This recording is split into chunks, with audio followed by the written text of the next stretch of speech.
Good afternoon to you and welcome to the afternoon news on Good Afternoon Ghana. We are live on Facebook at Metro TV Ghana, on DSTV on channel 277. My name is Nana Kwesi. It's time to look at the headlines for this afternoon.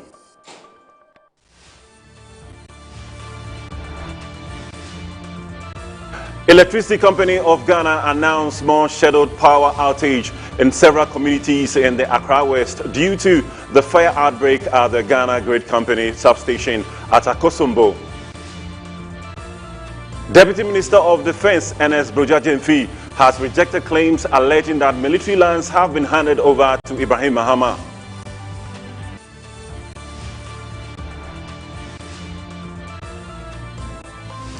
And later on Good Afternoon Ghana, we will be looking at the power situation in the country with an energy expert. There's a many more coming up. Stay tuned.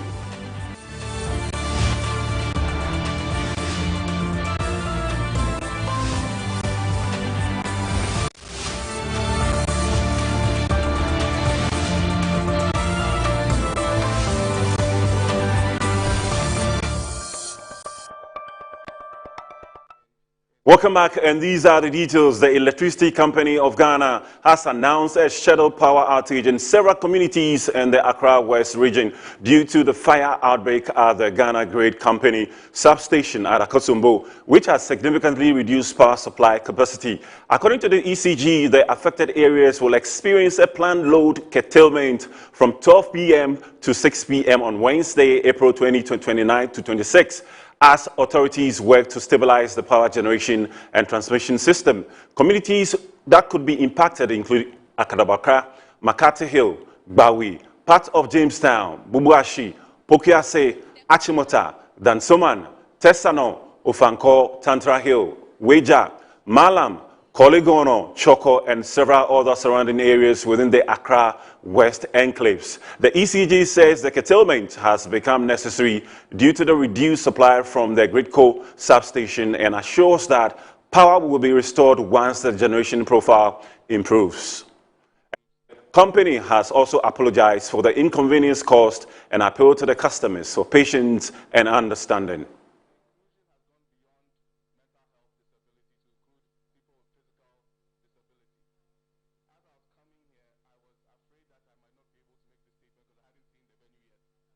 And away from that, residents and traders at the Kaneshi market are raising concerns over the ongoing power outages, saying that the situation is severely affecting their daily livelihoods and business operations. They are calling for urgent intervention.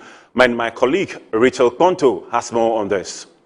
The constant power outages, popularly known as doomsday in Ghana, is disrupting our daily activities. We are here at the Kaneshi market. Let's listen to the cries of the vendors and residents on how the doomsday is affecting their businesses. We are talking about this market. If they let go of, we don't get plant here. If they let go, unless we use our phone lights like this to sell meat, we are using cutlass and knives. So we are pleading to the management to look at this market. Look at how this building is. There's company one here where you can compete this market in Ghana here or in Accra here. But look at this building. We don't get light. If they let go of, no, we are using our light. Yes, darkness. People are told them so they are hard. Nancy, namu ye nyampo. It's a toda na ye koni ye konyani ya to amesheko store. Near the blog ye gusu. Sesi ano. Drum son until your compo na ya may a munir pebia kahumpa, yen to minto. I just hear the Meshako sonnet, Rosa Bessie. Nano Sunday me and cat and quine. Me the chef regi, me didn't kakra. Nina say today to 7 o'clock in the morning, they off the light. They on it 12. So it is difficult. So we want the president to do something for us. Yeah, the clients they are complaining because some of the time maybe they'll buy plenty. But due to the light, so they will buy just a little. Because if they keep it in the fridge, it will spoil. That's why. We ourselves is the same. The current power situation is really worrying us. It's really worrying us a lot. Because they will off the light within 3 hours to 6 hours. Then they will on it. The power is not consistent. So it affects our business a lot. We really want the government to do something about it. If there is any problem, they need to fix it quickly because business have been down. Already the business is not moving. You can take full cow. You will not be able to sell the whole day. You have to put it in cold store. When they off the light, almost 6 hours, the following day, if you remove the meat, you will not be able to serve your customers. The one we're discussing things, how things are going. A lot of people start complaining. A lot of people start complaining, but we were not thinking that this is going to be like that. But now, we beg you people, just forward it to our leader, President, so that you know how to manage with this light out, so that you rather promote the works more. And I made this car, Macacomana. Me to me, Tom Vascanon, next time you could be on farm, mammy. Yana, your toy candy, and this a problem, my bar. I said, Moonsha market, no. Namunsha, Namumaya, no light needed like 9 years stable, Maya. Now, one cashy and today and Debetian is a pack. Yeah, who news no. Say, I got some problem, Yaba Honomo. Then the Ukrainians say, Yena, to ensure Nadino. A banner say affecting. Tia Nimu say, on Bayer shadows be my in. Now you timetable near who say, Ene. Yenny echo off. Send a bear no more be good fridge mono. Ube susu. Because drinks can home. Say a banner say, would the drinks no more a goom. Na Auntie me and draw. Eddie, Eka, and a bebrel. By 1 week, dear. Yabaka say, light no air high. Thou by the sorry, not Yama light off. And send your best say, I buy no only BB and farm on mine. We say, you're Jumana, no. You're the light near your BB. We've listened to their voices and we've heard their cries. We hope and pray the government puts a stop to this situation. Rahel Ponto, Metro TV, Accra. There's certainly a lot happening to businesses with the power outages, and we hope that it is resolved quickly so that businesses can continue. And away from that, we're going to take a look at the petrol and diesel prices as they are expected to decline marginally at the pumps in the first pricing window of May, while LPG prices are projected to rise sharply according to the latest outlook by the Chamber of Oil Marketing Companies. Oil marketing companies says petrol and diesel ex-pump prices could fall by 0.51% and 6.77% respectively. However, LPG prices are expected to increase by as much as 10.41% despite a general decline in international refined petroleum product prices. COMAC attributed the projected reductions in petrol and diesel prices to lower global benchmark prices and the continued impact of a joint government industry intervention aimed at easing the burden on consumers. It said the rise in LPG prices reflects the delayed effect of the current tender arrangement, which had earlier cushioned price increases but is now beginning to show in market prices. On the international markets, crude oil prices reportedly dropped from $129.80 per barrel to $113.80 per barrel, representing a decline of 12.33%. According to the outlook, the easing trend is linked to improved market sentiment over geopolitical tensions, particularly expectations that the most intense phase of the US-Iran conflict may have passed. International refined product prices also recorded declines during the pricing window, with diesel dropping by 14.16%, LPG by 13.11%, and petrol by 1.8%. Meanwhile, the Ghana cedi depreciated marginally against the US dollar, weakening from 11 Ghana cedis 13 pesos to 11 cedis 21 pesos. The National Petroleum Authority has consequently adjusted price floors for the first pricing window of May. Petrol is expected to sell at minimum 13 cedis 25 pesos per litre, down from 13 cedis 27 pesos, while diesel has been reduced to 14 cedis 30 pesos per litre from 16 cedis 10 pesos. LPG, however, has been increased to 13 cedis 2 pesos per kilogram from 10 cedis 79 pesos. The NPA says all oil marketing companies and LPG marketing companies are required to comply with the approved price floors under the Petroleum Products Pricing Guidelines.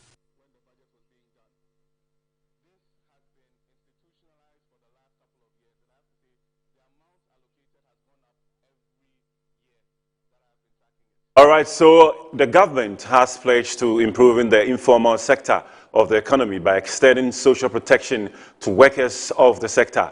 Delivering a speech on behalf of the Minister for Labour, Jobs and Employment at the launch of the Decent Work Country Program, the TED, Chief Director of the Ministry, Hamidu Adargugu, says the move is intended to improve the general well-being of Ghanaian workers.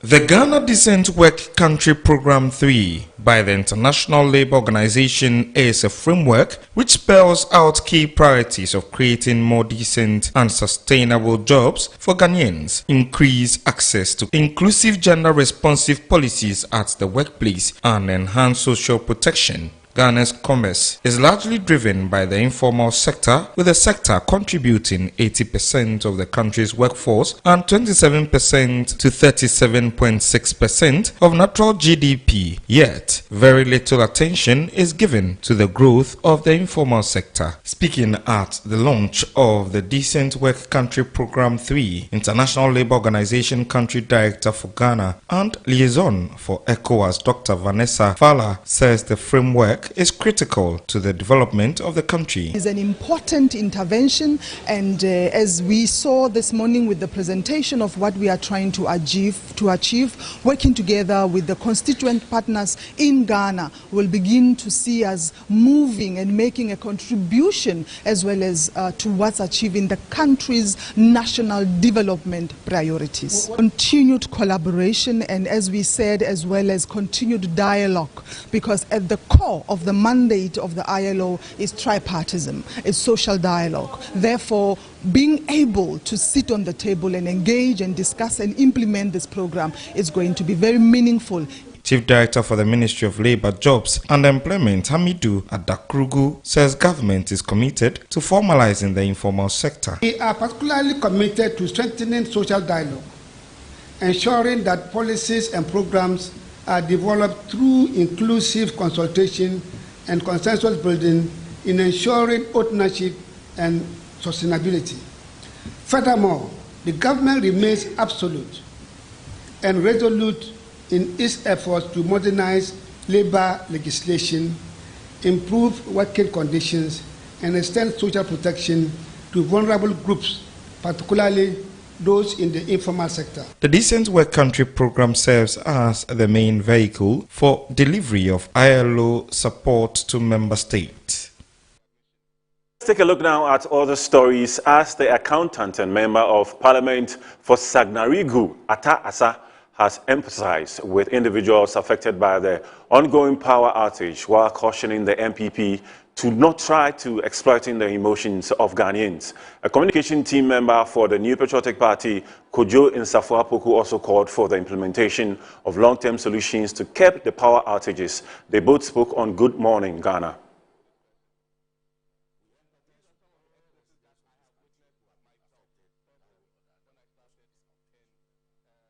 To get you their videos, and I'm sure that in between that we're going to be getting that for you, and we're going to look at educational infrastructure from there on. So that story is definitely on, and the Deputy Minister for Lands and Natural Resources, Yusuf Sulemana, has inspected ongoing construction works at the Bole College of Education in the Savannah region. The inspection forms part of his two-day tour across the constituency.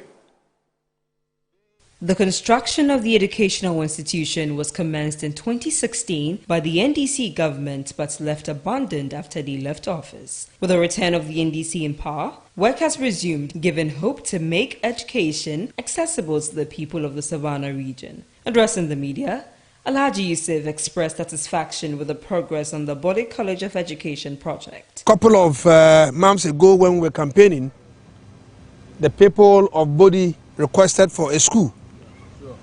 In fact, they even contributed money on their own to mold blocks so that they could start a school on their own. I assisted them with cement, I assisted them with roofing sheets. But it was so difficult that we couldn't do it. So I told them to exercise patience, and that once His Excellency John Dramani Mahama becomes the president once again, and that once they retain me as their MP, I will come here and build a school for them. Today, we have come to build a school. The district's chief executive for the Boli district, Abdullah Mahmood, assures that plans are underway to develop the district, but urged residents to coexist for peace and development. But this is all that we want. Stay united, be resilient in whatever you do, and development will come. A whole lot of things are on the pipeline. And I think with the cooperation that we are having, we will deliver on the promises that we have given to the good people of Ghana. The Assembly member for Kakiasi electoral area, Bojim Tata Robert, praised the government for providing a conducive environment and making education accessible. This morning, our MP, double as the Deputy Minister for Land and Natural Resources, has just cut short for construction of a new school block for Bodi, which they used to walk a distance like 6 kilometers to Kakiasi to school. And this morning, we are most grateful for getting that assurance that we are going to get a new school block. And a sword has been cut for that for work to start.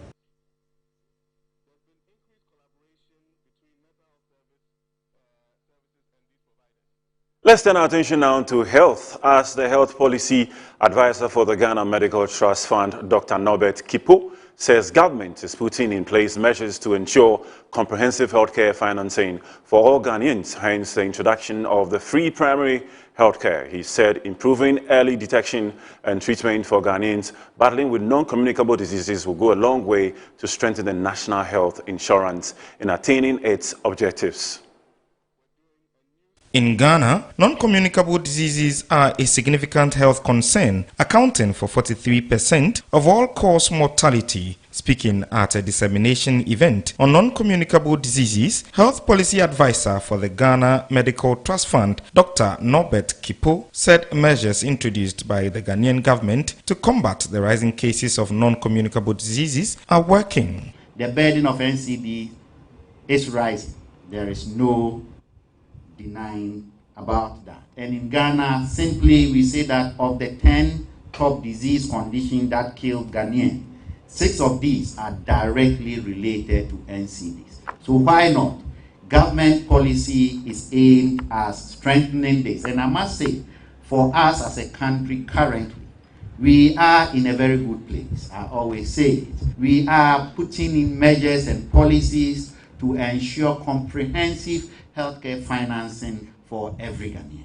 Hence the introduction of the free primary healthcare program, which seeks to aim at preventive and promotive care, such that will prevent the citizenry from getting these conditions in the first place. If they do, then we are also strengthening our national health insurance to take care of the basic curative aspect of their care.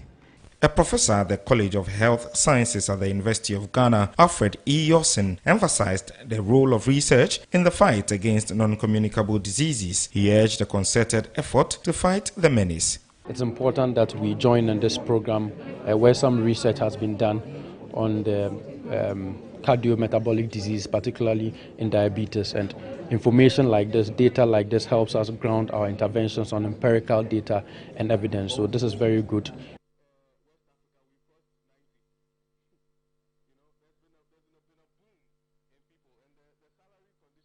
And away from that, a delegation International Monetary Fund is scheduled to arrive in Accra on April 29, 2026 to conduct Ghana's 6th and concluding review under the Extended Credit Facility Program. The delegation is expected to remain in the country for roughly 2 weeks, with formal discussions anticipated to commence on Thursday, April 30th, 2026. The delegation from the International Monetary Fund will evaluate Ghana's overall economic performance since the 5th review conducted earlier this year. The delegation will assess whether previously delayed targets and structural reforms have been achieved or are close to completion. Particular focus will be placed on fiscal developments, especially within the energy sector, including ongoing structural reforms and efforts to manage debt. The delegation will also review government expenditure priorities with attention on whether sufficient resources have been directed toward key areas such as social protection. An important aspect of the visit will involve determining the prior actions required for the 6th review. These conditions must be fulfilled for Ghana to access the final portion of IMF support and successfully conclude the program. In the monetary and financial sector, the delegation is expected to evaluate the progress made in resolving long-standing challenges within the banking system. At the same time, the Association of Ghana Industries has warned that Ghana's recent economic stability and rise in investor confidence could face challenges after the country exits its IMF program. Although there have been notable improvements in fiscal discipline and market sentiment, concerns remain about whether these gains can be sustained without continued IMF oversight. And in other stories, the Deputy Minister of Defense, Ernest Broja Jemfi, has dismissed reports alleging that military lands have been handed over to Ibrahim Mahama, brother of President John Dramani Mahama, for a private development, describing the claims as false and malicious. In a Facebook post on Wednesday, April 29, 2026, Jemfi insisted no military lands had been transferred to the businessman. He explained that the project in question is a redevelopment program by the Ghana Armed Forces to replace deteriorating infrastructure at the Burma camp. According to him, the facilities at the Burma camp date back to the colonial era and are now in poor condition, requiring urgent development or redevelopment. Jemfi said the initiative is being supported through a self-help house project, with Ibrahim Mahama contributing 120 million Ghana cedis towards the construction of 10 residential blocks, each containing 16 housing units.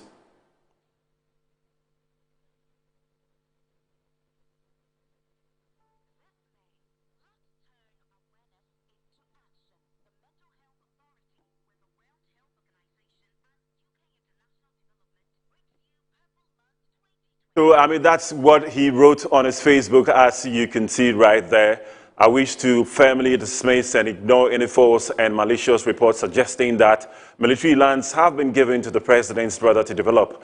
That story is completely untrue. What is true is that the Ghana Armed Forces has launched a self-help project to replace the colonial-era dilapidated buildings within Burma camp in Accra. In support of the noble initiative, Mr. Ibrahim Mahama, CEO of Jatta Group Holding Limited, has generously donated 120 million Ghana cedis for 10 blocks of 16 units each, which is part of the replacement program. The fundraising luncheon for this project was held last Saturday at the Ghana Military Academy, chaired by Sir Sam Jonah, and witnessed several donations and pledges from corporate Ghana and partners of the armed forces.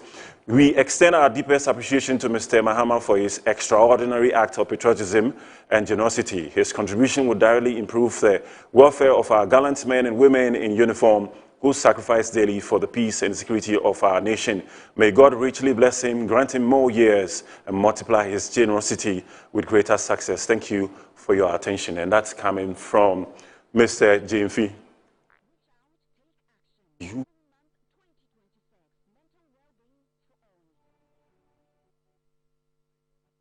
The paramount chief of the Futu traditional area, Neyi Gate VII, has urged graduating students of the University of Education Winneba to establish their own businesses as a means of reducing unemployment in the country. In Metro News during the university's 2026 graduation ceremony, Paramount Chief of the Futu traditional area emphasized that graduates should not rely solely on government employment. Instead, they should apply the skills and knowledge acquired during their studies to create sustainable ventures. According to him, although starting and sustaining a business can be financially challenging, graduates must not wait for government postings, but take initiative to become self-employed, thereby contributing to national development and reducing unemployment. We have said it several times that this is not the end of the journey. The skills, the knowledge, everything acquired here should lead our graduates to venture ahead in life.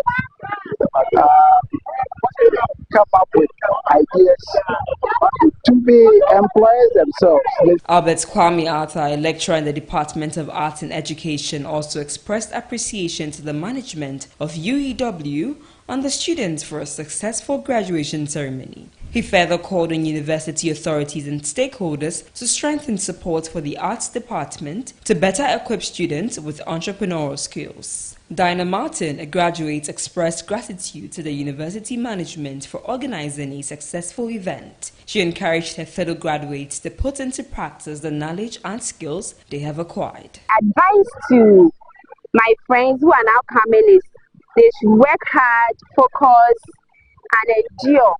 They should make sure they learn and also achieve their dreams.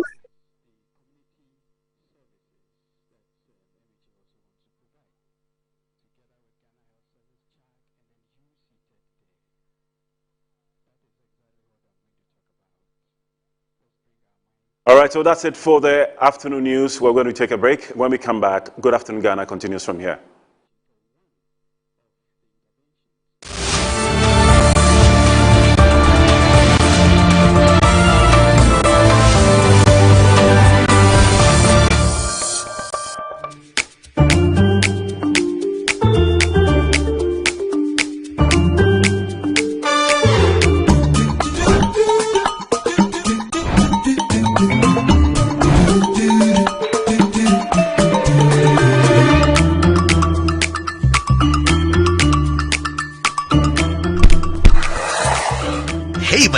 It's me, Azar.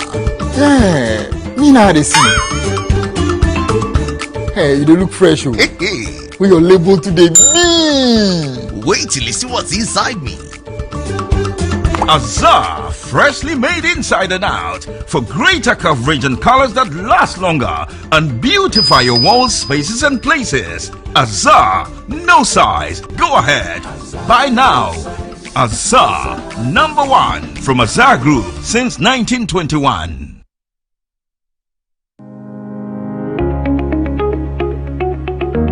Looking for comfort, convenience, and class all in one place? Welcome to Stay Easy Apartments on Conference Center, where modern living meets exceptional service. Whether you're staying for business or leisure, Stay Easy offers you a home away from home. Spacious and well-furnished apartments, pool, gym, and everything you need to relax and feel at ease. Planning a meeting, workshop, or special event? Our event ground and state-of-the-art conference center is designed to host your events and bring your vision to life. From corporate gatherings to private functions, we provide the perfect space, supported by modern equipment and a professional team ready to assist you. At Stay Easy, your comfort and success are our priority. Book your stay or reserve your space today. Call us at 020-739-1473 or 0244-226367. Stay Easy Apartments and Conference Center. Stay easy with us.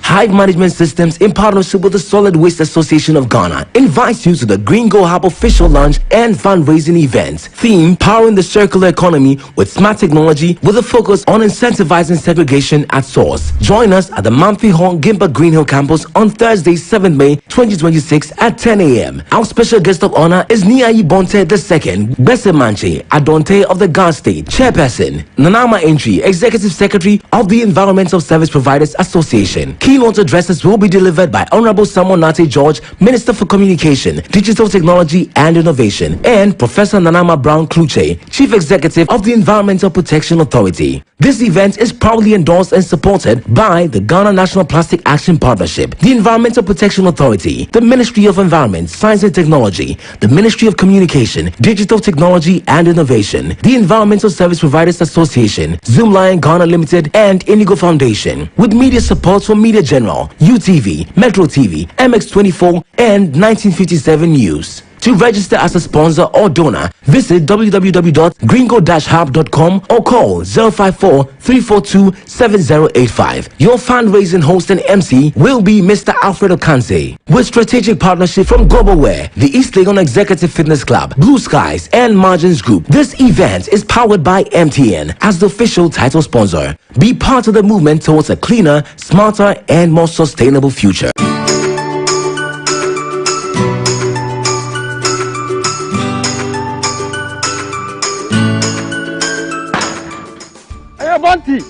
day. Wallahi, today go give me my money. Oh, my guy, what's up? Oba unze me dinna dede baby. Scan on ASA. 500 cedis per.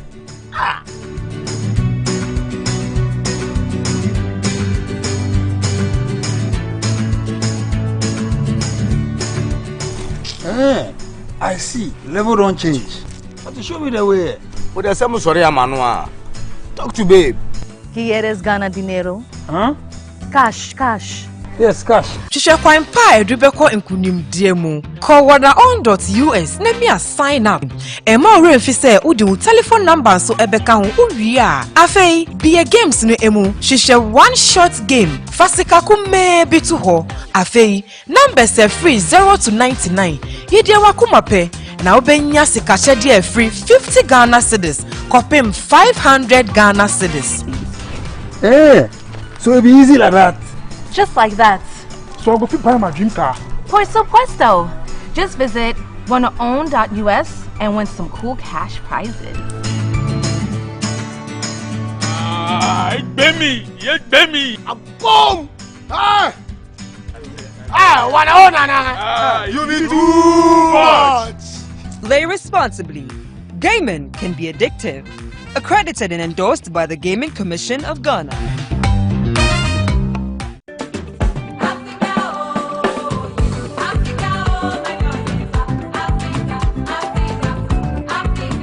Cook Africa on AU Day. My name is Marcel, a typical Beninese, live in Ghana. I'm inviting all the Beninese or non-Beninese. I'm inviting all of you on the 23rd May at Metro TV at 9 a.m. sharp. I'm inviting all of you to come and then we'll enjoy jengple, a typical Benin food, which we use the similar ingredients as a jollof, the same ingredient we use for jengple, but this time we add basil to it because that one is a different aroma we are looking for. That's why we add those extra spices to it to get what we really want. I'm inviting all of you to come and join. Mes chers amis, je vous invite. Venez massivement, on va célébrer AU Day on the 23rd May. Je vous invite. Merci et au revoir.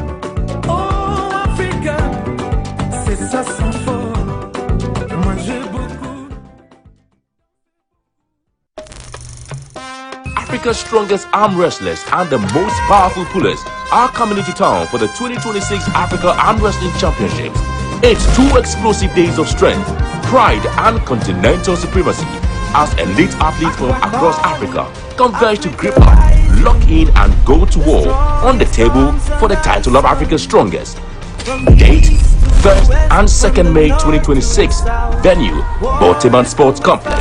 Come experience the power, passion, emotions, roar, chants as Africa pulls for glory and slam for the pain. The 2026 Africa Arm Wrestling Championship. Africa is coming. Accra is ready.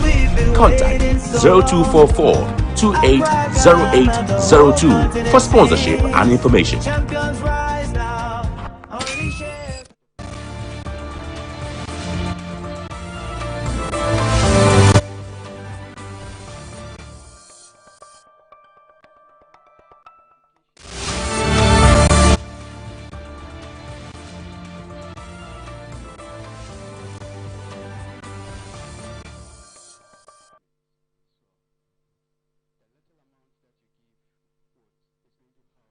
Good afternoon and welcome to Good Afternoon Ghana on Metro TV. We are live on Facebook at Metro TV Ghana, on DSTV on channel 277. My name is Nana Kwesi Kwiti and I'm sitting in for your regular host, Kwesi Efriye, who is equally busy with something that has to do with the company. Hopefully tomorrow he's going to be here with you.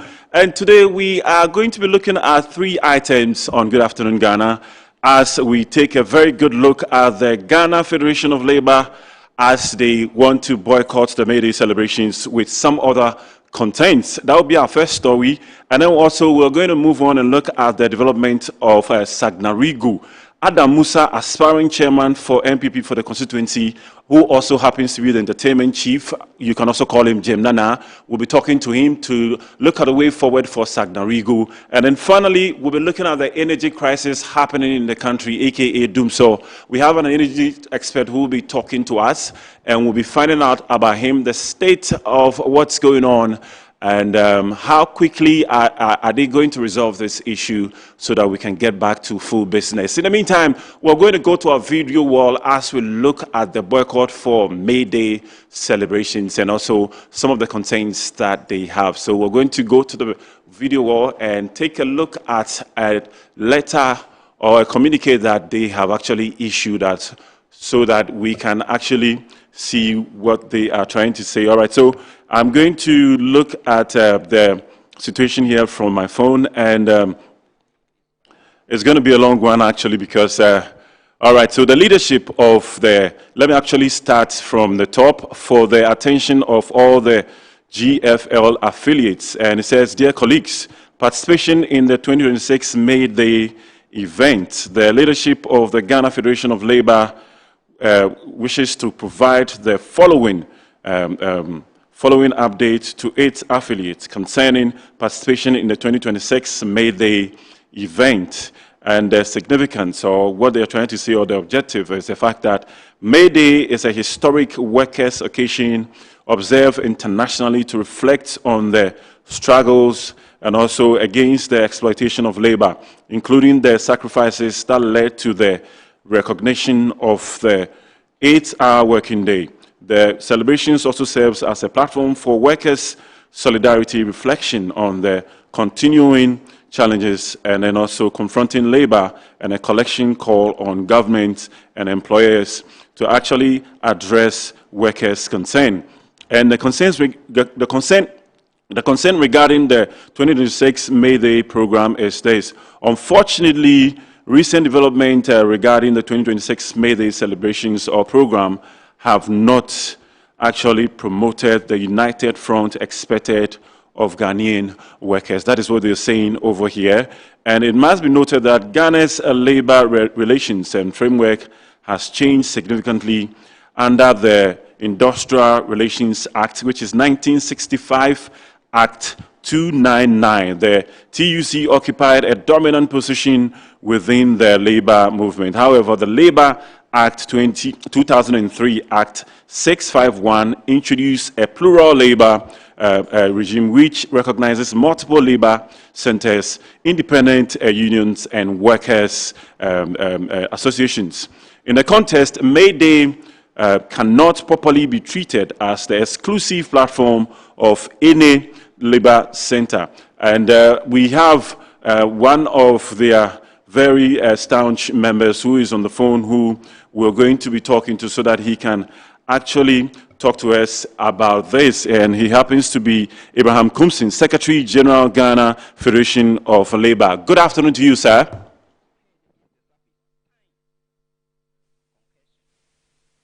Good afternoon, sir. Good afternoon, my brother. All right, so good to have you on Good Afternoon, Ghana. Sir, please, can you quickly update us on the boycott for the May Day celebrations? We are actually going through the communique, but if you could tell us more. So, thank you very much. My name is Kenneth Kumsin. I'm the Deputy Secretary General of the Ghana Federation of Labour. All right. Thank you for the correction.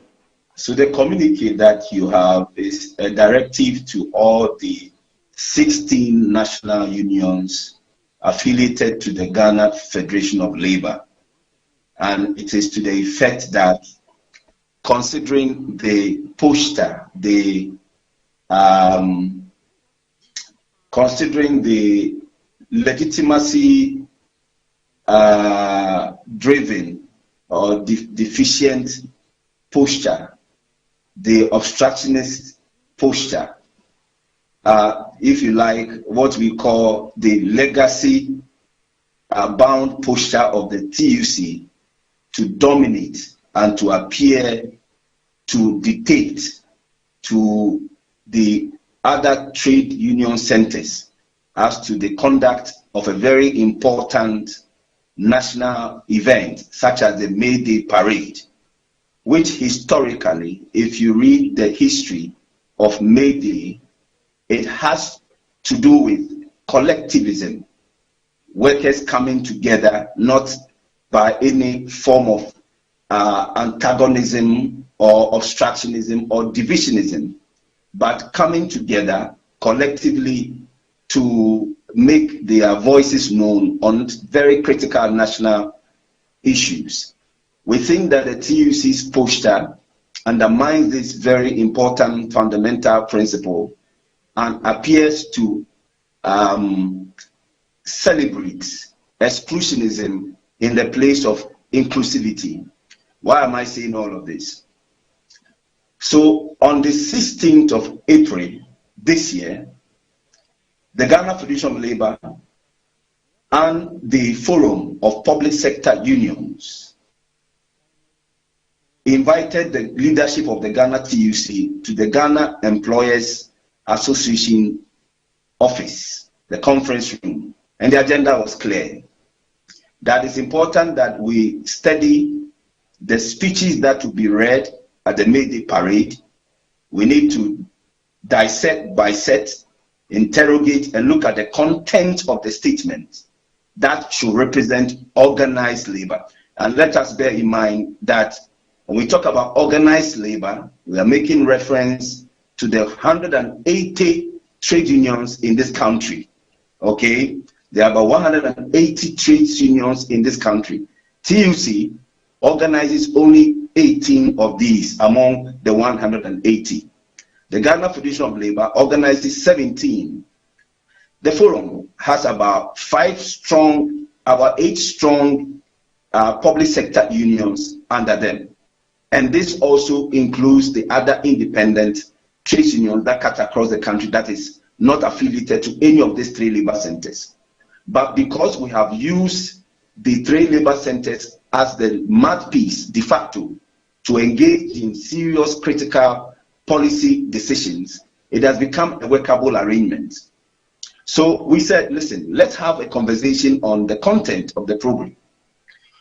And number 2, to also discuss the role that these labor centers will play to ensure that we have a united and inclusive occasion that will communicate a strong message to government and to our employers. Okay. We felt this was a fair reason to have called for that meeting. But guess what happened? The TUC Secretary General did not participate. The deputy did not participate. In effect, they boycotted the meeting. All attempts made to get them to attend the meeting for us to have this grand, critical, important meeting proved futile. So on that day of the 16th of April this year, we together with Forum wrote to the TUC and said, look, we have made a resolution, and the resolution is this, that the program should be discussed, reviewed, revised, and then it must capture the collective interest of all of us. Number 2, that the day, the chairmanship of the May Day event should be given to Forum, should be the AE of Forum. Forum must take charge of that, while the TUC continues to provide the most important critical assignment, which is the delivering of the May Day speech. Mr. Kumsin, can I quickly ask you this? Has it always been the case that TUC wants to always undermine the May Day celebrations, or is it the first time that's happening? So there has been, we have a checkered history, okay? So in the past, I quite remember doing Edouard Manquest's time in 2004, 2005, we often will have the Secretary General invite our input. We will sit down, sometimes off the office, we gather, and then he takes our input. In fact, in some cases, you have all of us present. Even when he's delivering his speech, you find the other labor leaders, flanking to communicate that sense of togetherness, because that for me is very critical, because we are dealing with government, you are dealing with business, and it's very important that we appear so and not divided. Then you talk about the days of Kofi Assamoah. We've had quite interesting moments. And obviously, there were times when we've also had challenges. So it's been back and forth. But this is more legal than emotional or someone claiming rights over what is legally not recognized. All right. So, you know, in the year 1965, the Labor Act that existed at the time granted monopoly to the Ghana TUC. In other words, TUC could do everything it wishes to do, appoint officers to boards, nominate officers to boards for government appointment. They could do as they wish. But in the year 2003, the legal regime changed, where the Labor Act 2003 was passed. And as soon as that law was passed, that hegemony was broken. That monopoly was taken away from them. And the labor law now recognizes what we call organized labor. And let me tell you why it is very important. When you go to the United Kingdom, the TUC in the United Kingdom organizes almost all the unions in the country. The police service are with the TUC, the fire service, the nurses, the teachers, almost all the strategic state institutions, both private and public, are with the TUC. Now, with that kind of arrangement, you could now exercise that authority to act as though you have the exclusive power or right, even though it even violates the Article 21 of the 1992 Constitution. All right, so Mr. Kenneth Kumsin, we would have to quickly wrap up with the conversation. What we intend to do is to actually bring you in the studio in the coming days so that actually we can have a full conversation on this. So thank you very much for joining us. I think this is what we think we'd have to do, because I mean, from what you're saying, there's so much that would have to be discussing on this. So thank you very much for joining us. We're going to take a quick break. When we come back, we continue with the rest of the conversation here.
Finding the ideal property shouldn't be a daunting task.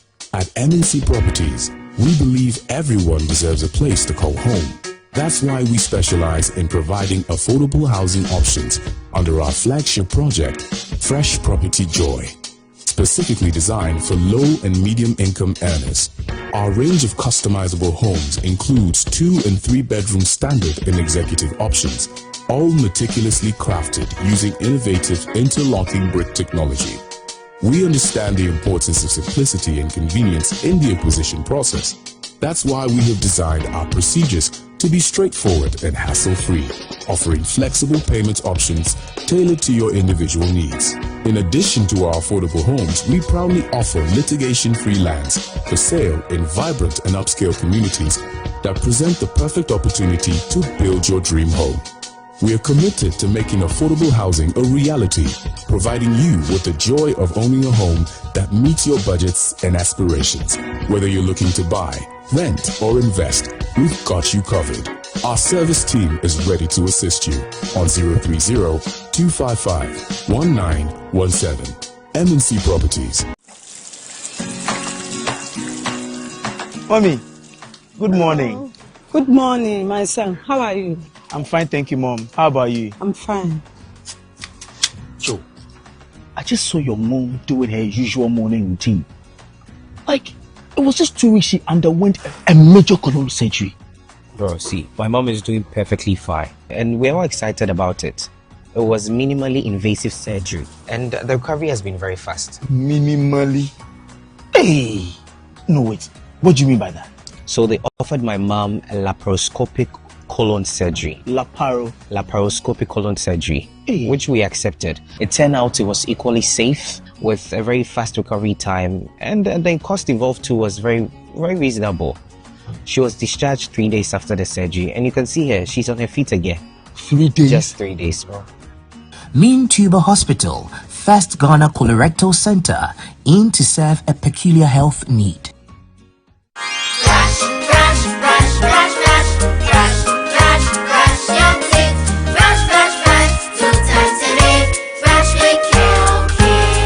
Hello, my friends. My name is Calcate's Toothpaste. Wow. I was made to be gentle on your gum, but protected. I will protect your teeth from cavity, make your teeth whiter, stronger, keep your mouth fresh all day. And best of all, I'm strawberry flavored. So put on a smile and try me. That's amazing. Just try me. That's my job. If you say so, jump on my brush. Makes your teeth stronger, chicky whiter, chicky stronger. Yay! You did it! I'm glad you like your new toothpaste. Don't forget to brush both day and night. Calcates. Happy smile.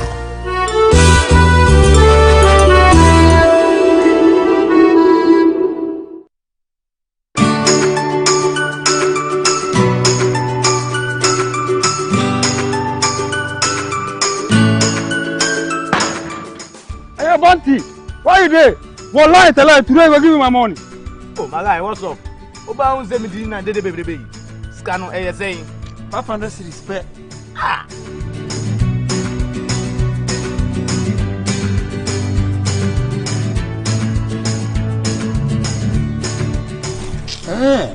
I see. Level don't change. But to show me the way. But there's some sorry, Amanua. Talk to babe. ¿Quieres ganar dinero? Huh? Cash. Yes, cash. Shisha kwa mpa edubeko nkunimdie mu. Call wadaon.us na me sign up. Ema ore mfi se udi wo telephone number so ebeka ho uwie a. Afei, be games no emu. Shisha one shot game. Fasika kume bitu ho. Afei, numbers are free 0 to 99. Yedie wakumape. Na obenya sika dia free 50 Ghana cedis. Kopim 500 Ghana cedis. Hey, so it'll be easy like that. Just like that. So I'll go to buy my dream car. Por supuesto. Just visit wanaown.us and win some cool cash prizes. Baby. Boom! You be too much. Play responsibly. Gaming can be addictive. Accredited and endorsed by the Gaming Commission of Ghana.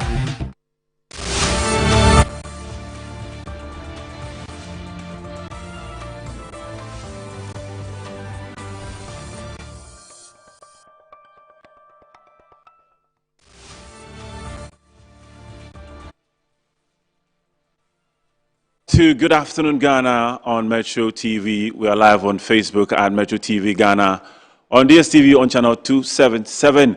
And we're going to be taking a look at the development in Sagnarigu. And I have here with me the aspiring chairman for NDC, Sagnarigu constituency, and the entertainment chief, Mr. Adam Musa. Good afternoon to you. And welcome to Good Afternoon, Ghana. All right, so Sagnarigu, can you tell us a little bit about the constituency, and then also tell us, or continue from there, what you're actually doing for the constituency?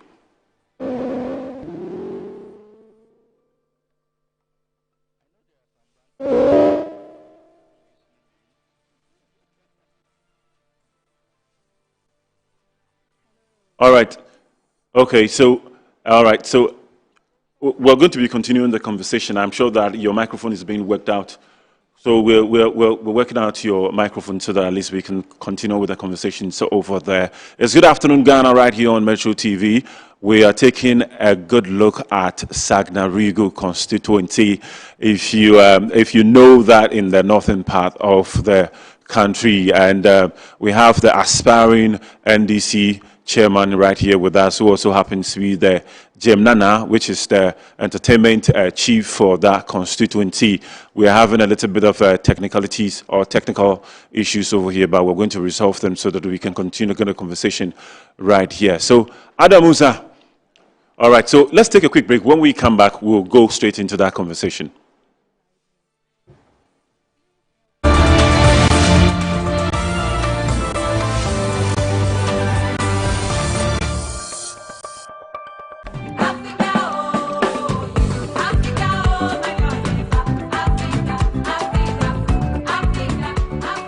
Hello everyone, my name is Glorious, a Nigerian living in Ghana. We have an event coming up.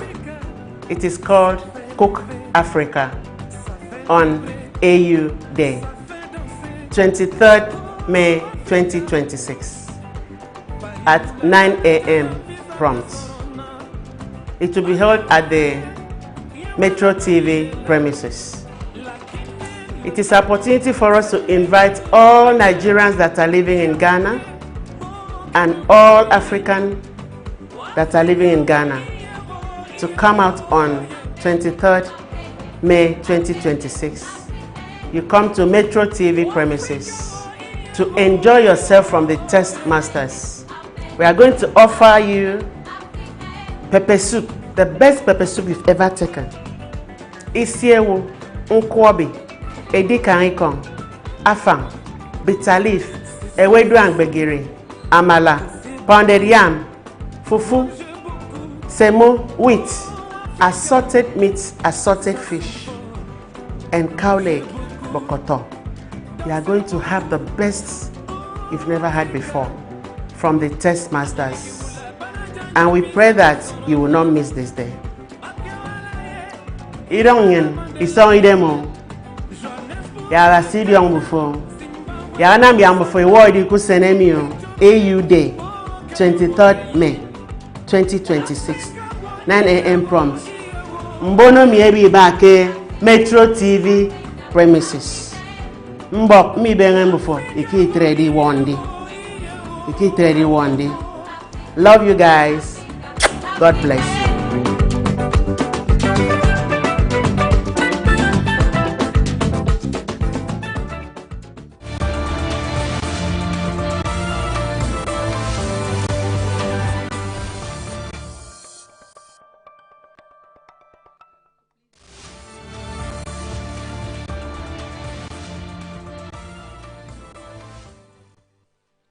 Welcome back to Good Afternoon Ghana, and kindly pardon us for the technical challenges that we had earlier on, but all is resolved now, and we're looking at development at Sagnarigu, and we have the aspiring NDC chairman right here with us, who also happens to be the Jemnana, the entertainment chief, Adam.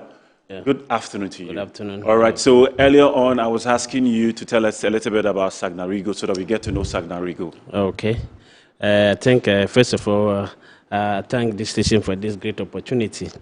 Sagnarigu constituency is one of the greatest constituency in the northern region. Tamale North gave birth to Sagnarigu constituency. We were part of Tamale North in 2012. Sagnarigu was created.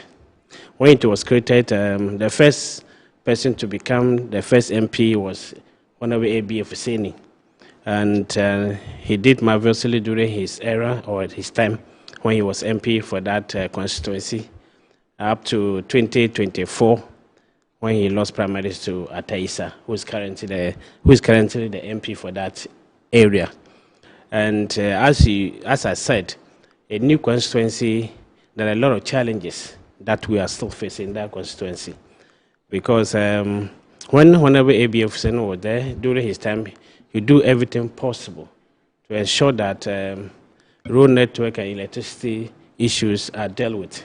Even though he couldn't finish, but Currently, our current MP Atesa is doing marvelously because he's a new MP, but the kind of work or things he's doing, it looks like somebody who has been in Parliament for so many years.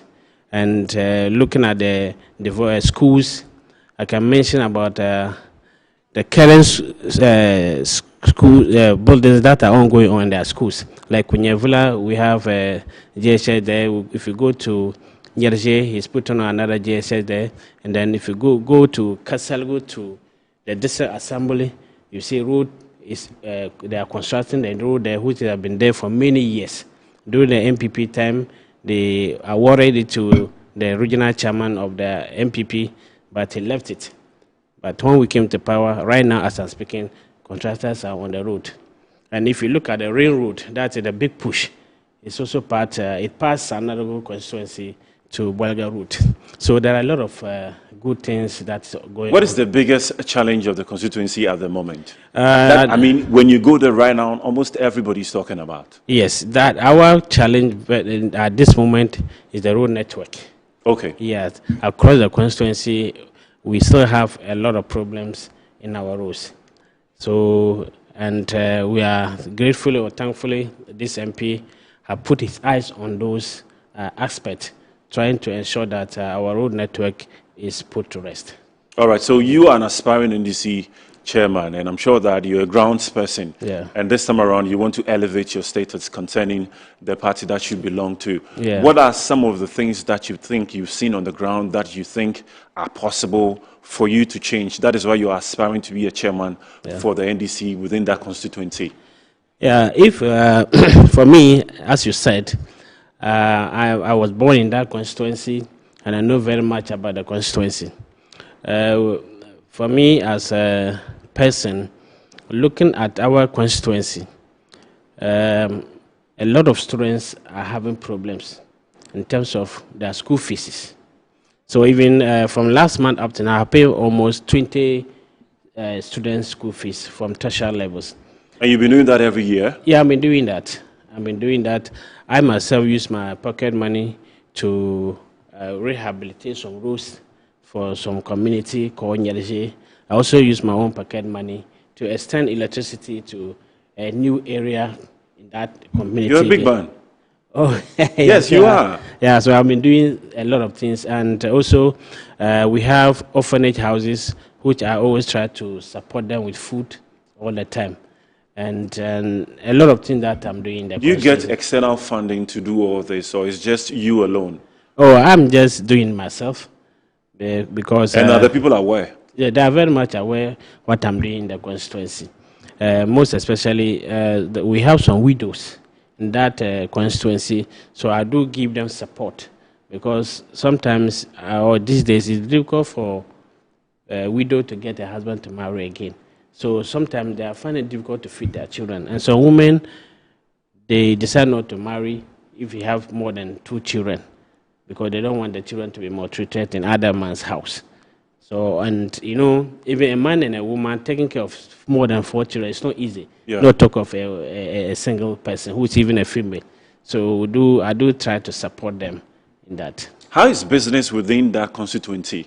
I mean, the hottest business that's buzzing. I mean, as soon as you go to Sagnarigu, everybody gets to know that this is actually the business hub of the constituency. Normally, Sagnarigu constituency, I can only say the business that is ongoing there that one can talk of is this maize business, this serious selling of soya beans and other things. And also, we have this youth who normally use these tricycles. We call them yellow in the community. Okay. But you know, Sagnarigu is like a local constituency.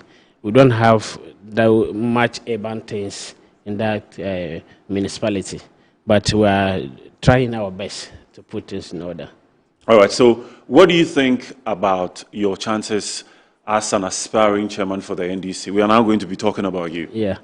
I think I have a lot of chances, because I was deputy communication in that constituency before, and during my era as a deputy communication, where we were even in opposition, I was able to raise NDC pavilions for the youth, almost 3 of them in the constituency.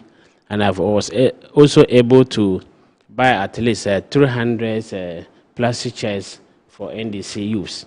And I've been doing a lot, as I mentioned earlier, rehabilitation of road, reshaping of roads. I used to do that during the time I was deputy communication, and we were even in opposition by then. Do you think you're a strong pillar for the NDC? Yes, I'm for that constituency. I'm a strong pillar for NDC in that constituency, and it was quite interesting for you to know that many are those who are even saying I should go for regionals. And I know if I even go for regionals, I'm going to win any position that I'm contesting, because I can beat my chest to say that I used to help some regionals during 2020 elections. I was supporting regionals in some aspect. What are the 3 great things you would want to do within that constituency if you are elected chairman for the NDC? Yes, first of all, if I become chairman of that constituency, I'm going to ensure that I form or establish education fund that will be helping those who are brilliant but find it difficult to pay their fees. I will try to do something like that. You think it's a big issue within the constituency? Yes, it's a very big challenge, because I know every day or day in, day out, the kind of calls and the kind of people who come into my house because of that. You see, it's a I very need to be coming to your house too. It's a very big challenge. It's a very big challenge in our constituency. And then I will also ensure that girl child education in that area is strengthened, because there are many girls at the age of 18, 19, their parents will be forcing them to marry. But why do you think it is so? Do you think it's something that they should stop? It's something that had to put a stop, because we're in a modern era whereby women are capable of leading any position in this country. That's true. So we have to at least understand that those days are not today. Those days, they were doing it with a reason. And now you will see a brilliant child or brilliant girl who will be forced, or who has been forced to go and marry. To get married. Yes, which is very bad. Which I have such cases in my house there, whereby somebody will come and explain to you, he child this and that.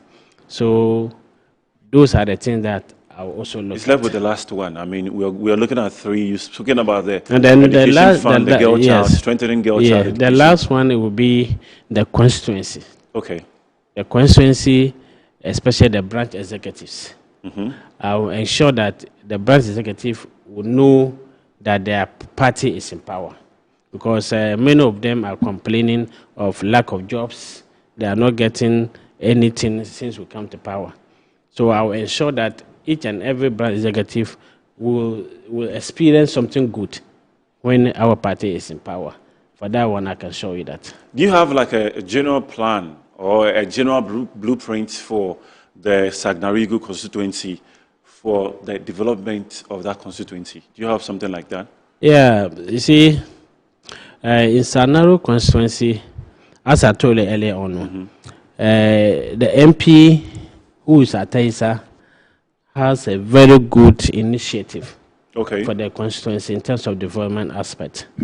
And because of that, those things that were not happening are now happening in the constituency. Okay.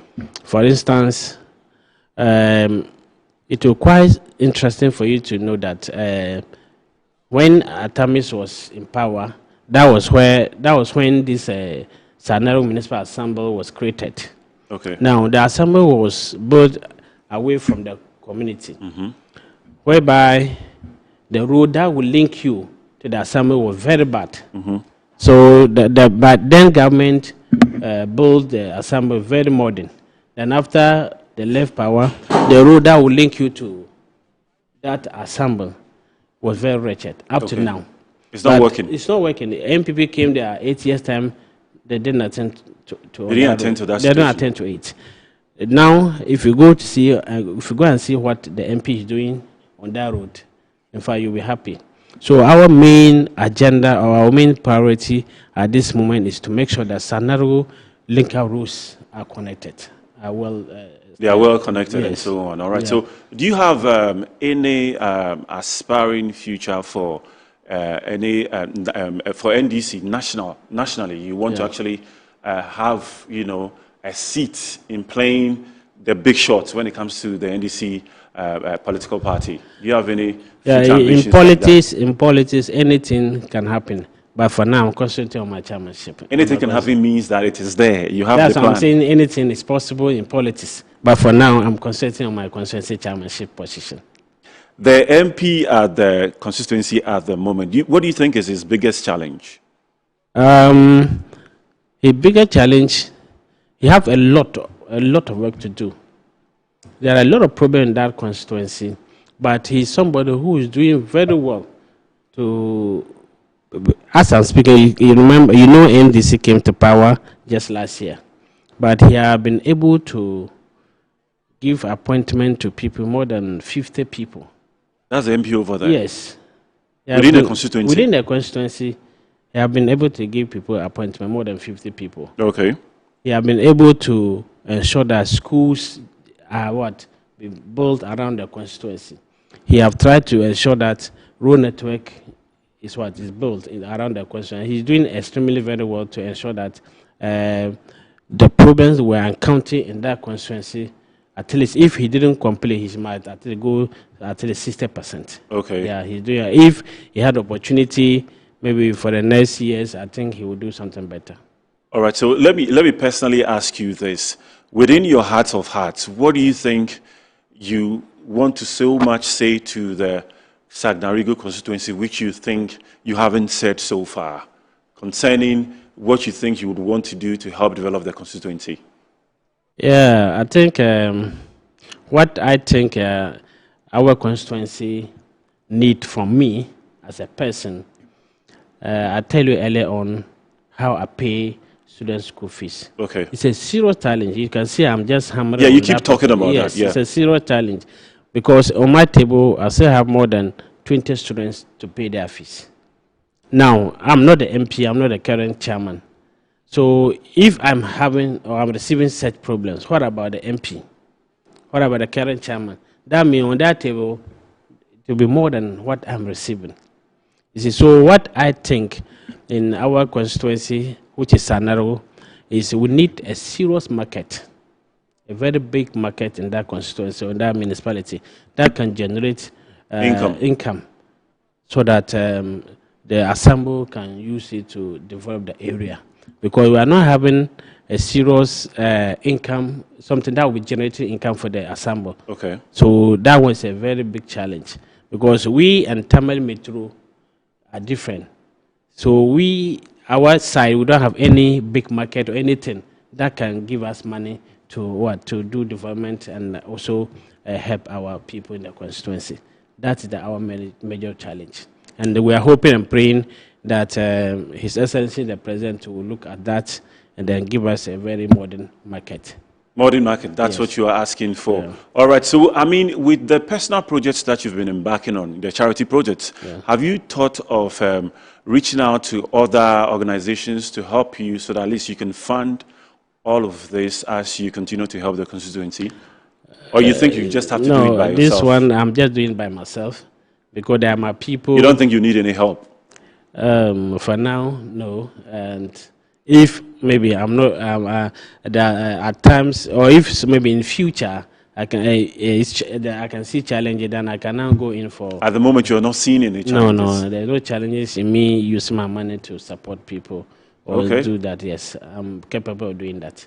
Oh, wow. So we're going to wrap up the conversations very soon. Yeah. But then, what would you want to say to the people of Sagnarigu? Yeah, I just want to urge each and everyone in Sagnarigu constituency, especially the branch executives, that I'm the best candidate for them, and they know it. They know what I've been doing for them since 2018 up to now, and then they know my capability, what I can do for people in that constituency, and they know what I've also done already. So I think I'm the best choice for them, and they know that. So I'm pleading and urging them to make me their #1 choice in the coming NDC constituency chairman elections. Have you devised a plan actually to win? Yeah, I'll win. I have no. No, you said you would win, but have you devised a plan to win? Yeah, I have a plan of winning, and because in every election that you are going on, there are strategies or plans that you put on.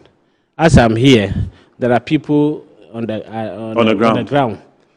Today, anytime I'm coming here, I'll release at least 5,000 to some people. We have this we call social events. That one, you expect one every day, or you see, name ceremony, wedding, and all funerals.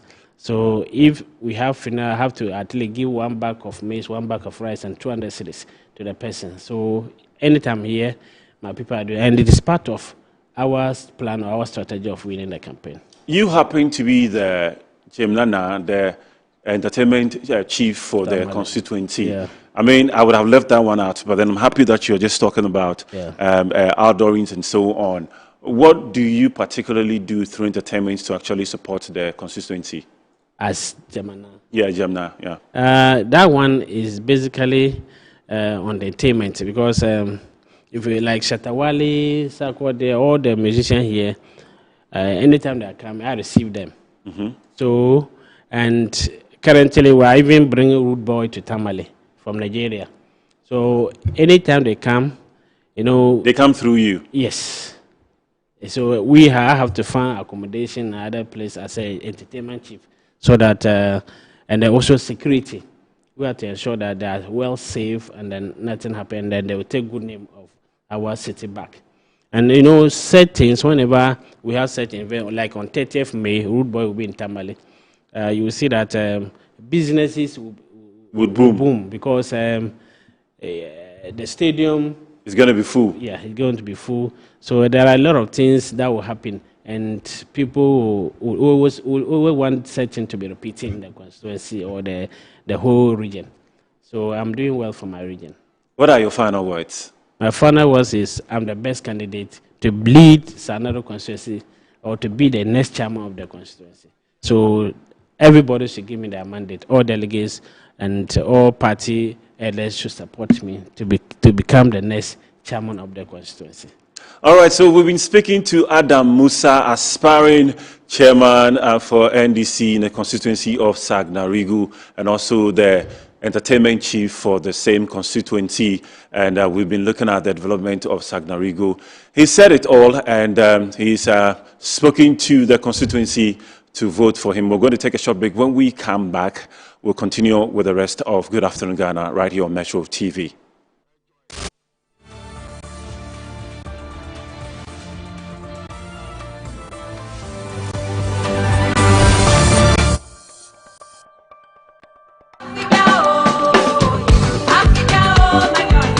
Flavor, a feeling, a moment you can't resist. Metro TV is bringing you Cook Africa AU Day on Saturday, the 23rd of May 2026, under the theme My Kitchen and Safe Sanitation. From every corner, every culture, join us at the Metro TV premises. Come, let's have fun, eat, and experience the taste of Africa together. This event is a Metro TV event supported by Metro TV Digital, Original TV, and Original FM.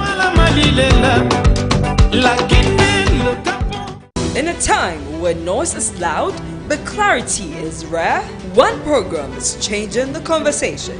Welcome to the Intelligence Desk. This is not a talk show. This is a working studio. Real solutions built live on air. With resident resource person Dr. David King Boyson, the show moves beyond commentary, designing frameworks, mapping strategies, and holding decision makers accountable. From the big issue briefing to the strategy lab to the innovation and opportunity board, every episode delivers tools you can use. If you care about Ghana's future, if you value clarity over chaos, if you believe leadership requires intelligence, then this is your desk. The Intelligence Desk, hosted by RSM Kofi Dole Lawson on Metro TV, where Ghana thinks forward.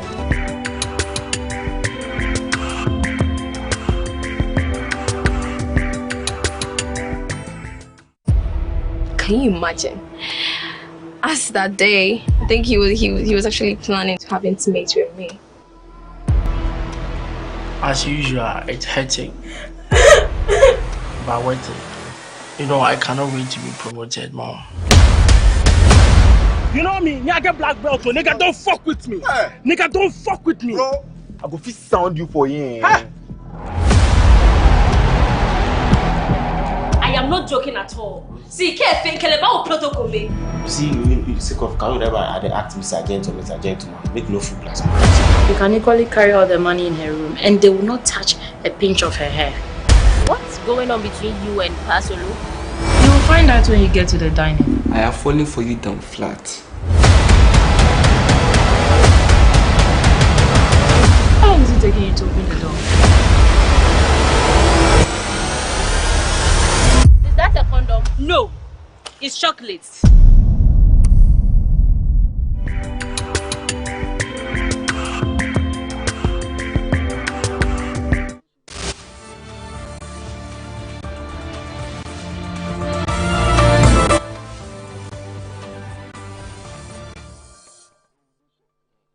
Good afternoon, Ghana, and we are continuing with our conversation here as we take a look at the energy crisis happening in Ghana.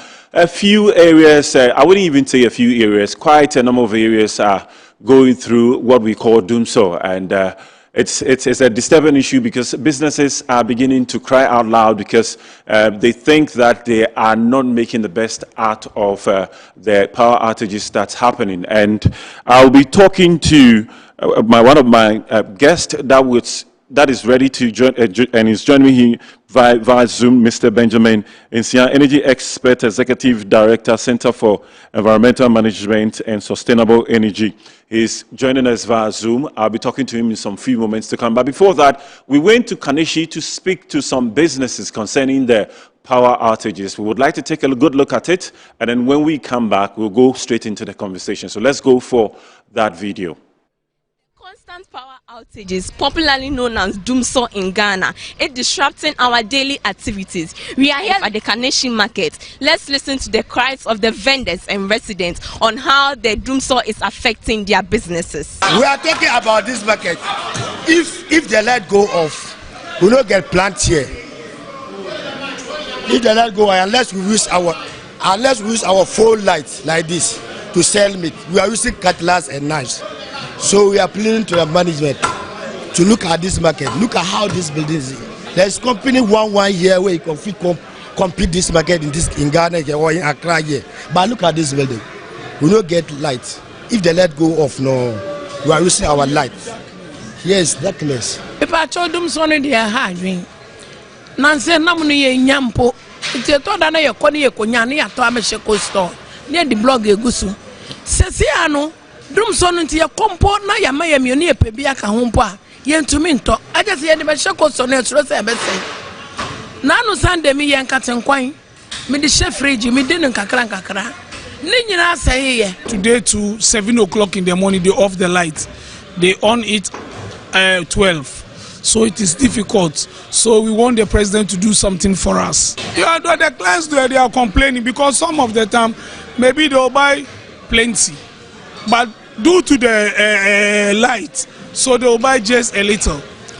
Because if they keep it in the fridge, it will spoil. That's why. We ourselves is the same. The current power situation is really worrying us. It's really worrying us a lot. Because they will off the light within 3 hours to 6 hours. Then they will on it. The power is not consistent. So it affects our business a lot. We really want the government to do something about it. If there is any problem, they need to fix it quickly because business have been down. Already the business is not moving. You can take full cow. You will not be able to sell the whole day. You have to put it in cold store. When they off the light, almost 6 hours, the following day, if you remove the meat, you will not be able to serve your customers. The one we're discussing things, how things are going. A lot of people start complaining. A lot of people start complaining, but we were not thinking that this is going to be like that. But now, we beg you people, just forward it to our leader, President, so that you know how to manage with this light out, so that you rather promote the works more. So makoko ji obi nioma na me beton na me discard makoko mana me to me ton first can ko ma next time ko bi o ma on fa ma me ya na ye to ye kan ye say problem aba e say mu hwe market no na mu hwe na mu maye no light ni dey like na ye stable maye na man ka hwi an kire ye de betia ne se pa ye hu news no say akosombo problem bi aba ho no mo na nukrenin say ye na ye to nsuo na ade no e ba ne sai affect yen ti ye nim say ombe ye schedules bi amayen na ye hu timetable na ye hu say ene ye ne ye ko off say na be ya anyom od be go fridge mo no ube susu because drinks ka ho say e ba ne say o the drinks no more egum na antimi anjo a e di eka ene bebreo by 1 week dey ya baka say light no e ha hen da obada be sorry na ya ma light off ntene ya be stress aban hwe no onye bibi emfa ho man vi say yan adwuma na aye no ya the light na ye bibi a. We've listened to their voices and we've heard their cries. We hope and pray the government puts a stop to this situation. Rahel Ponto, Metro TV, Accra. All right, welcome back. And you just heard some businesses and they're crying out about the power outages. ECG has also issued out a communique of areas that will be going through blackouts today.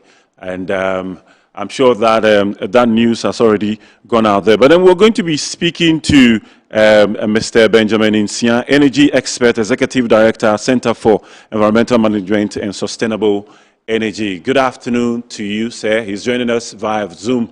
Good afternoon. Good afternoon. Good to have you on Good Afternoon, Ghana. You're welcome. You're welcome. All right, so today ECG issued out a communique concerning areas that will be going through the blackout. Could you talk to us a little bit about what is happening at the moment? I think in the sequence of events, there are various interplays causing this crisis. It started from disruptions at Atwabo.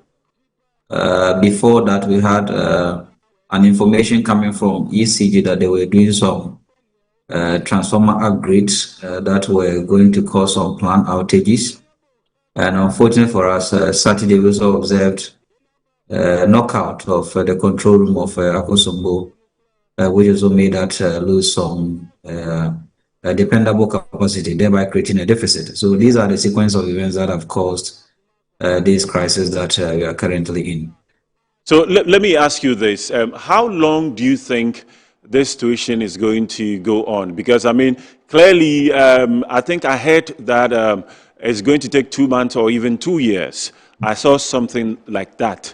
I cannot really clarify at the moment, but that's something that I saw. How long do you think this is going to continue to go on? With respect to the deficit created by the knockout of Akosombo's control room, I think that is likely going to be restored tomorrow because the government has assured that about 50% or even excess of that or more than that has already been restored. And for that matter, we are getting about 650 megawatts that has been restored. So that is likely going to come over by close of weekend, and that will address the issue of the deficit. However, with respect to the transformer upgrade, I think that is going to take quite some time, because if you look at the budget or the capital expenditure of the Electricity Company of Ghana as projected for their multi-year tariff review order, this particular agreement and system upgrades, especially distribution sector, modernization of infrastructure, replacement of transformers, all the capital expenditure for the period is between this year and then 2030. So I think that some areas may continue to experience this shedding of loads, especially on planned ones due to transformer overload for some time, but other areas, maybe ECG will address those challenges soon based on their own schedule that they've communicated to the Ghanaians. So some areas will be out, but other areas are likely going to have stable power supply by the fourth year, which is likely going to be around 2028, 2029. Okay. What would you say to the businesses that are beginning to complain? Do you think it is something that we should have a backup for, or they should have a backup for the situation that's ongoing at the moment? What would you say to them?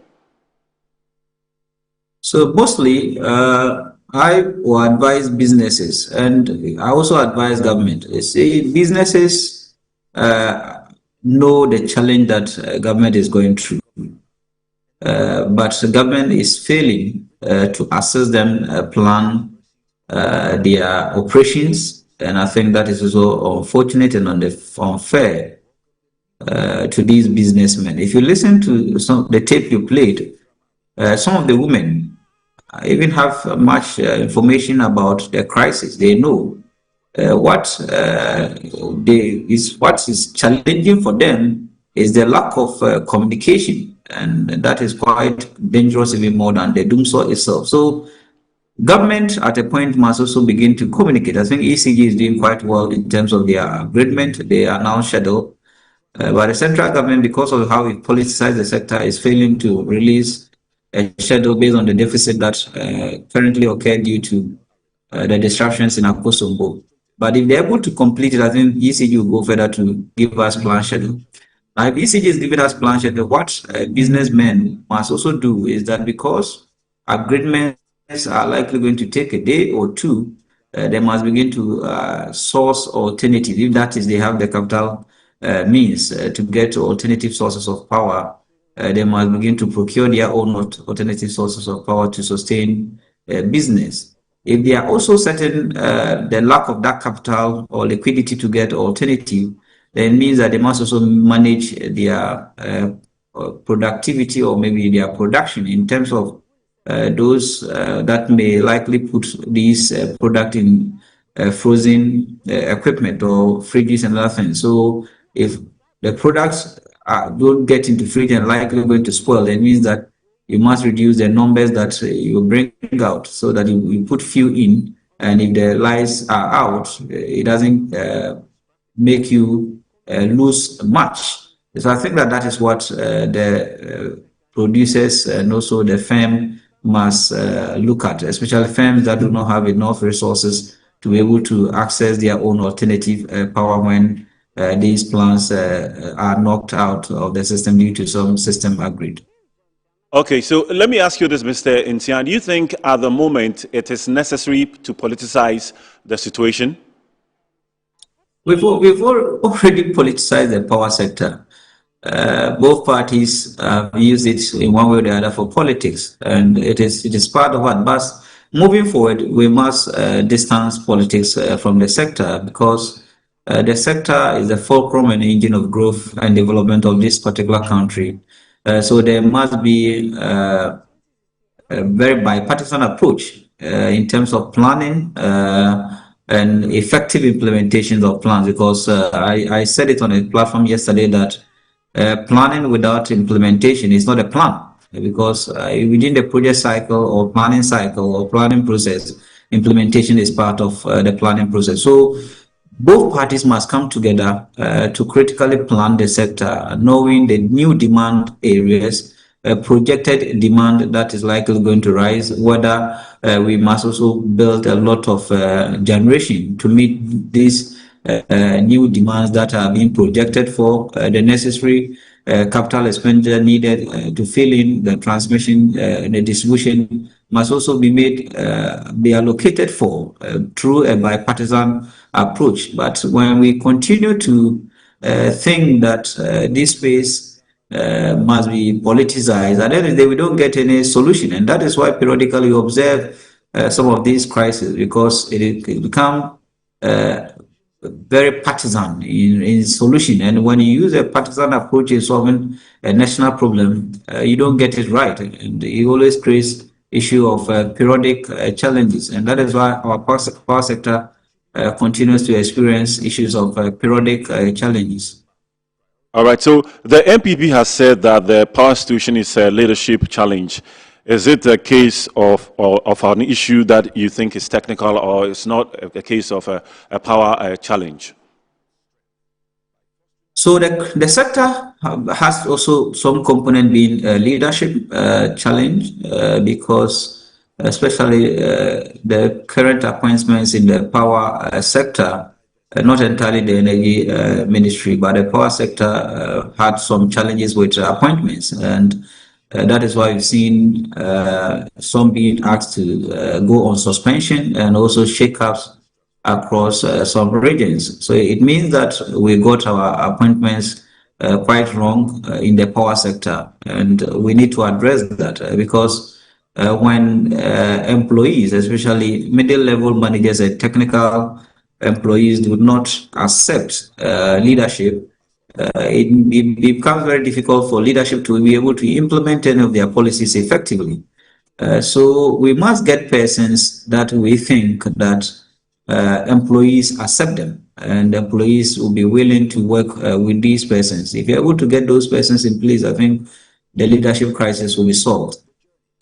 You think employees are the best to actually pick the leader to lead them in terms of the energy crisis or the energy situation that we have here in Ghana? I think that the corporate governance structure of the energy sector even needs to critically be looked at because if you look at the board composition, because the acts that establish some of these SOEs states that board chair and other members of the board must be appointed by the president. Sometimes we even pick persons with little knowledge on how the operations work, sector management. To these boards, and I think it is also part of the leadership crisis that is facing the sector. Oh, okay. So let me dig a little deeper into this. In the past, we've had a situation whereby a leader was picked to actually lead the energy sector, and when the Doomsaw issue increased, a lot of the employees kept saying about the fact that he's not fit for the role, and he was taken out of there. In situations like this, what would you advise? Because, I mean, if somebody is brought in to come and lead a very huge area like this in our country, which actually holds the economy and then keeps the economy running, and the people don't want to work with such a leader, but then the person continues to be there, and then a catastrophe happens before the person is taken away, do you think it is good? It's a good step that we are taking? Kindly come again. I think I was off. Okay. What I'm asking is, in the past, we've had situations whereby employees are complaining that a particular leader that was brought in to actually lead them in the energy sector was not a leader that understood how the whole place is being operated.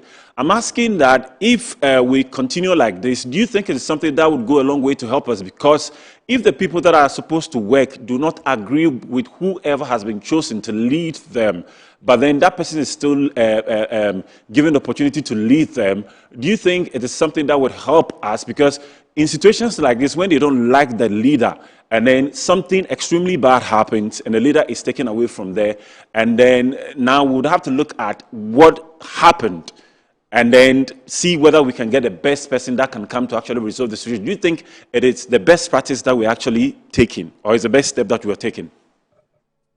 So the best practice is that you get a leader that is accepted by the upper level managers and also middle, as well as some operational management. I think that will help the organization. Even if you get a leader that lacks the knowledge of the sector, yet very transformative, very participatory, very welcoming, and very well accepted by these levels of management, I think that the leader will be able to excel at these institutions.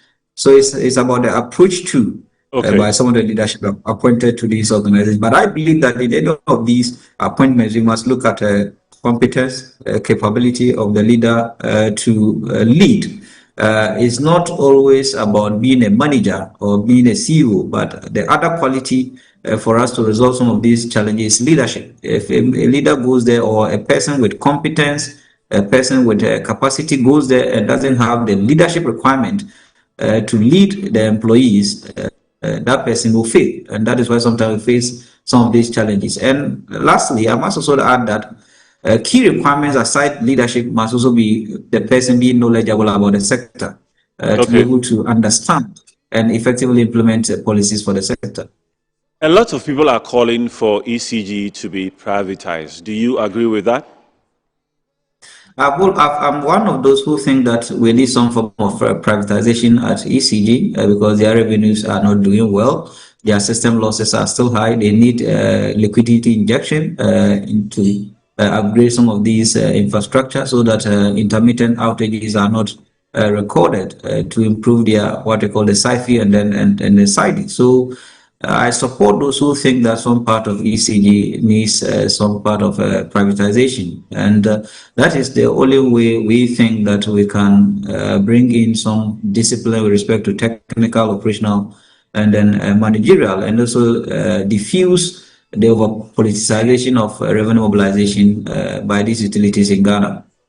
Do you think we have invested enough in the energy sector to keep us going over the years and even now? We have invested too much. If you look at the assets base of this organization, the assets have grown too well to indicate that there's some form of investment. But the challenge has to do, are they need-based investment or are they just short-term procurement-based investment? So we've procured, but some of the procurements are quite frivolous. They are not need-based. They are just persons trying to take advantage of a short-term intervention to amass personal and then maybe political wealth.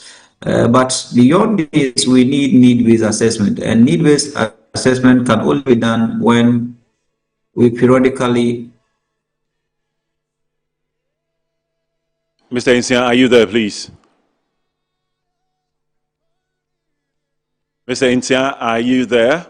All right, I'm sure that we are having a little bit of a technical challenge over there. And we're speaking to Mr. Intia, who happens to be an energy expert, Mr. Benjamin Intia, Energy Expert, Executive Director, Center for Environmental Management and Sustainable Energy. He's talking to us about the energy crisis in Ghana. The line is breaking. All right, yeah, now I can hear you. I lost on you, but then I can hear you now, so we continue with the conversation.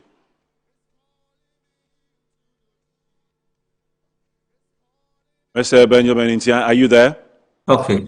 All right, so please go ahead. Hello? I'm sure he's going to get back to us so that we can continue the conversation because he happens to be off. Mr. Benjamin Intia, you happen to be off. You are not audible. Come again, please. You are not audible. No, I can hear you loud and clear, but then... You've muted yourself. You've muted yourself. No, I haven't at all. So I'm sure that our technical team are checking from there whether it's happening from there, but I haven't muted myself at all. I can hear you loud and clear. And can you continue to hear me?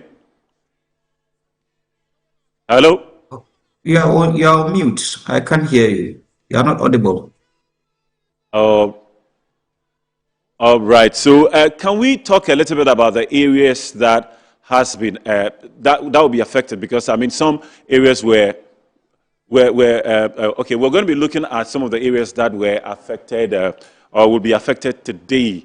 And the Electricity Company of Ghana has announced a scheduled power outage in several communities in the Accra West region due to the fire outbreak at the Ghana Grid Company substation at Akosombo, which has significantly reduced power supply capacity. According to the ECG, the affected areas will experience a planned load curtailment from 12 p.m. to 6 p.m. on Wednesday, that is today, 29th to 2026, as authorities work to stabilize the power generation and transmission system. Communities to be affected include Adabraka, Makati Hill, Bagui, parts of Jamestown, Bubuashi, Pokuase, Achimota, Dantuman, Tesano, Ofanko, Tantra Hill, Weja, Malam, Koligono, Choko, and several other surrounding areas within the Accra West Enclave. So these are the places that are going to be affected. And ECG says that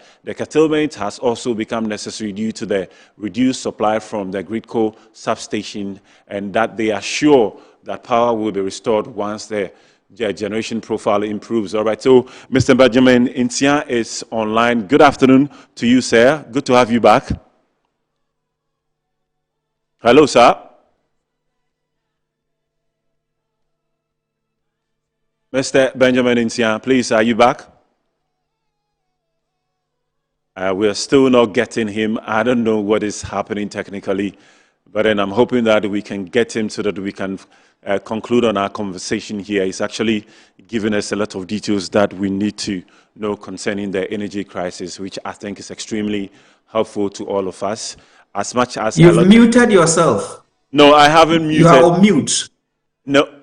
You are on mute. You've muted yourself, so unmute yourself. Okay.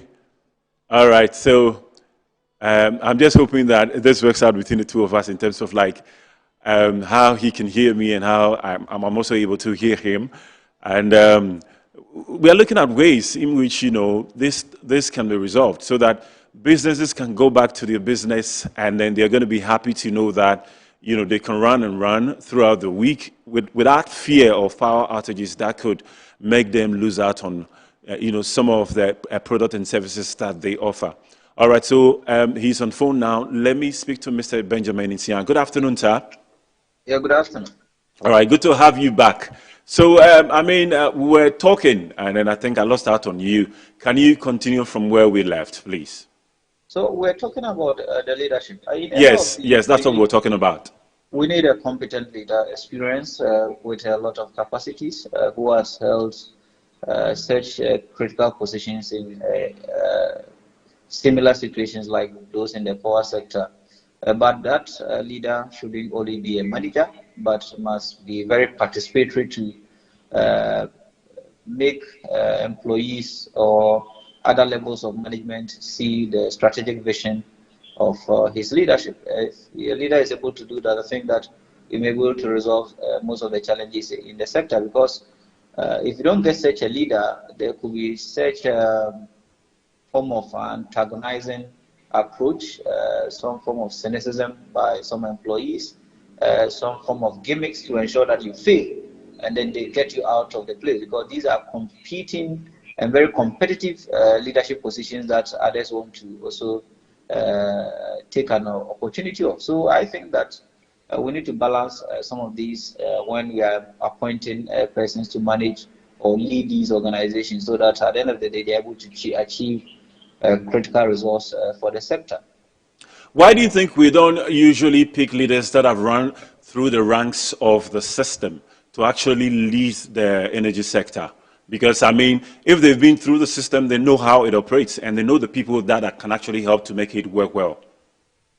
Politics. It's because of politics. Because the way we do our politics in Ghana, that is the reason why we are not able to solve much of our problems. Because we think that anyone we appoint must be aligned with a certain political party or vision of that political party.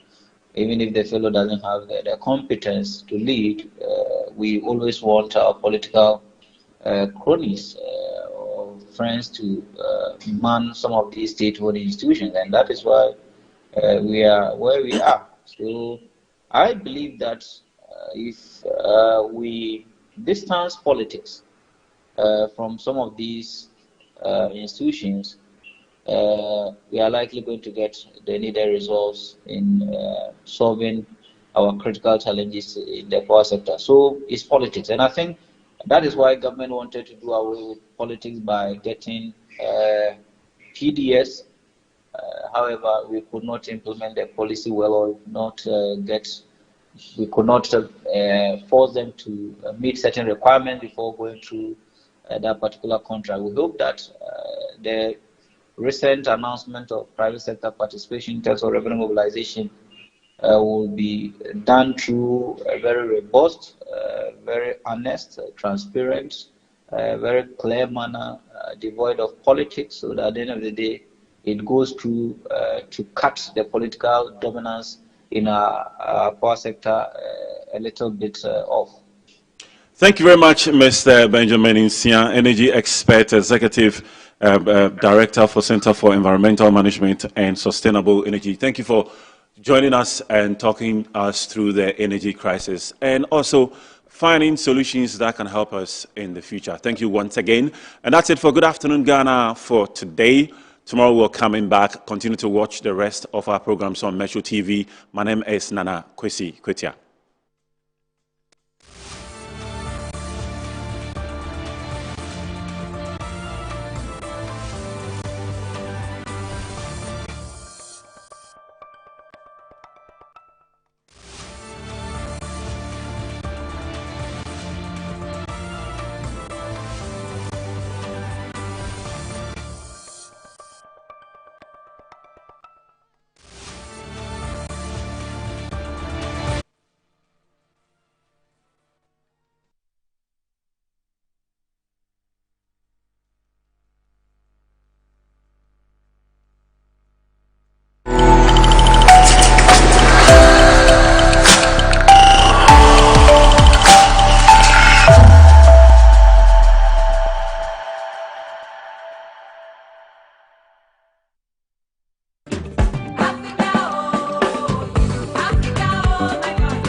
Hello everyone, my name is Glorious, a Nigerian living in Ghana. We have an event coming up. It is called Cook Africa on AU Day, 23rd May 2026 at 9 a.m. prompt. It will be held at the Metro TV premises. It is an opportunity for us to invite all Nigerians that are living in Ghana and all Africans that are living in Ghana to come out on 23rd May 2026. You come to Metro TV premises to enjoy yourself from the test masters. We are going to offer you pepper soup, the best pepper soup you've ever taken. Isiewu, nkwobi, edi kanikon, afang, bitter leaf, ewedu and begiri, amala, pounded yam, fufu, semo, wheat, assorted meats, assorted fish, and cow leg, bokoto. You are going to have the best you've never had before from the test masters. And we pray that you will not miss this day. Irongen, isong idemo. Yara Sidion before. Yana Miam before award you could send AU Day, 23rd May 2026, 9 a.m. prompt. Mbono miebi bake Metro TV premises. Mbok mi bengen before. Iki ready one day. Iki ready one day. Love you guys. God bless you.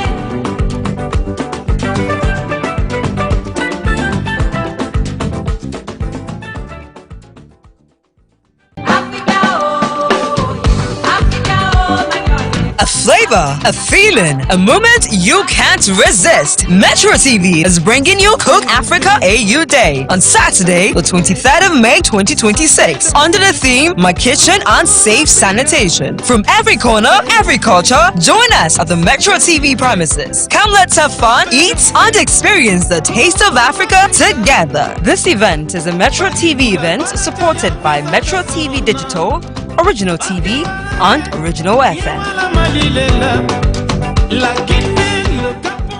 In a time where noise is loud but clarity is rare, one program is changing the conversation. Welcome to the Intelligence Desk. This is not a talk show.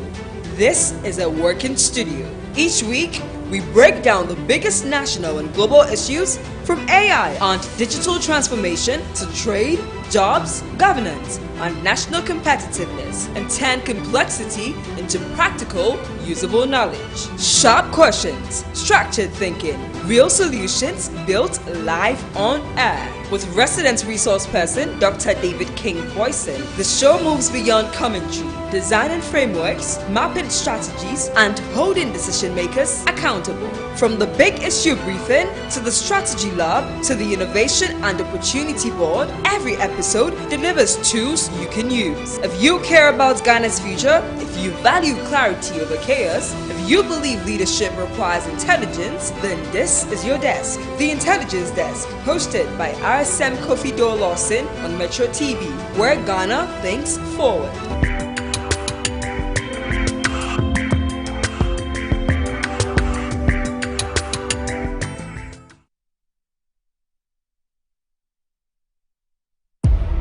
Can you imagine? As that day, I think he was actually planning to have intimacy with me. As usual, it's hurting. But wait, I cannot wait to be promoted, Mom. You know me, I get black belt, so nigga don't fuck with me. Hey. Nigga don't fuck with me. Bro, I go fit sound you for him. Hey. I am not joking at all. See, protocol. See, you sick of can you never act Mr. Gentleman, make no fool plus. You can equally carry all the money in her room and they will not touch a pinch of her hair. What's going on between you and Pasolu? You will find out when you get to the dining. I have fallen for you down flat. How long is it taking you to open the door? Is that a condom? No, it's chocolates.